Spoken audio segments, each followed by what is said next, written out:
Asyhadu an la ilaha illallah wahdahu la syarikalah wa asyhadu anna Muhammadan abduhu wa rasuluh la nabiyya ba'dah.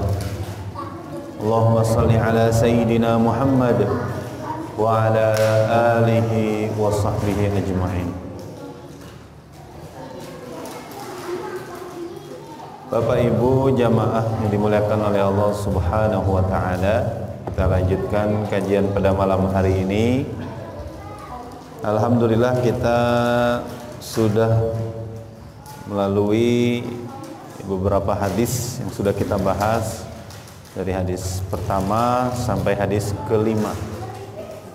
Insya Allah hari ini kita akan membahas hadis yang ke-6. Hadis yang ke-6. Temanya adalah halal, haram, dan syubhat. Ini temanya penting.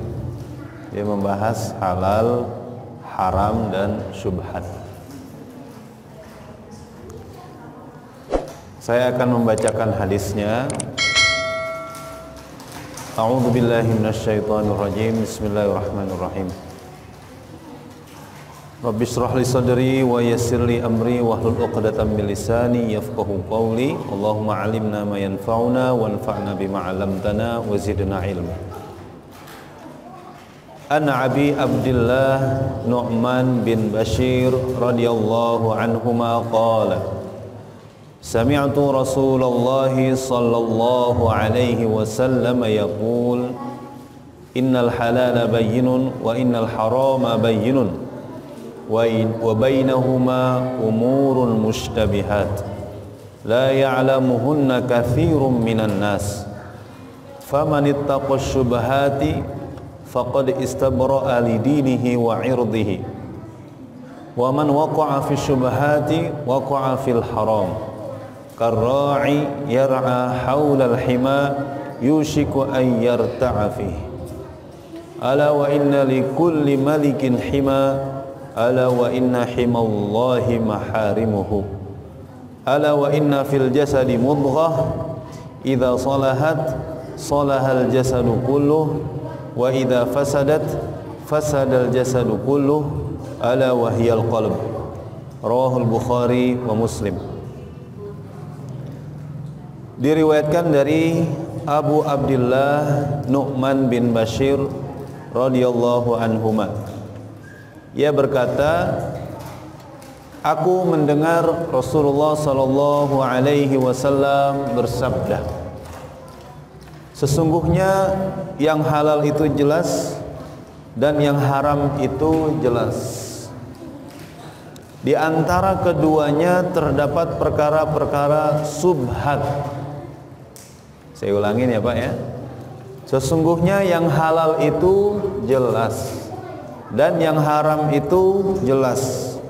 Dan di antara keduanya, antara halal dan haram, ada perkara-perkara syubhat atau samar-samar yang tidak diketahui oleh orang banyak. Maka siapa yang menjauhi syubhat, berarti dia telah menyelamatkan agama dan kehormatannya.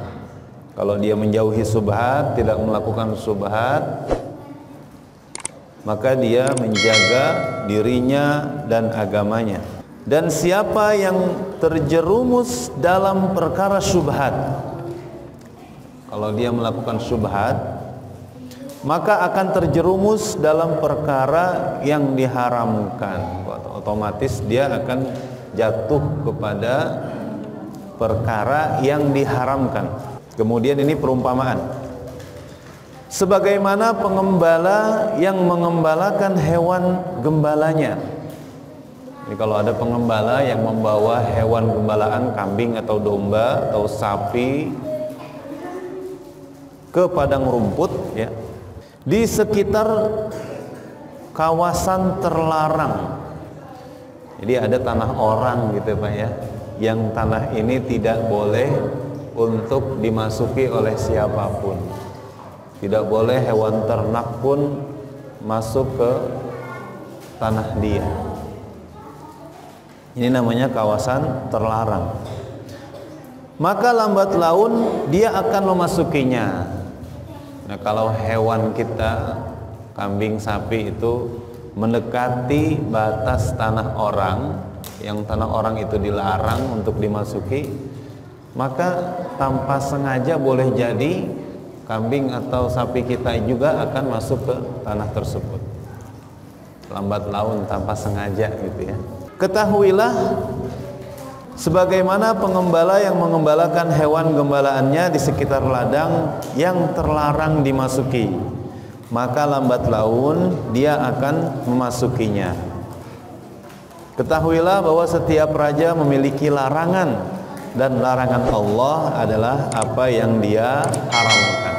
Ketahuilah bahwa dalam tubuh ada segumpal daging.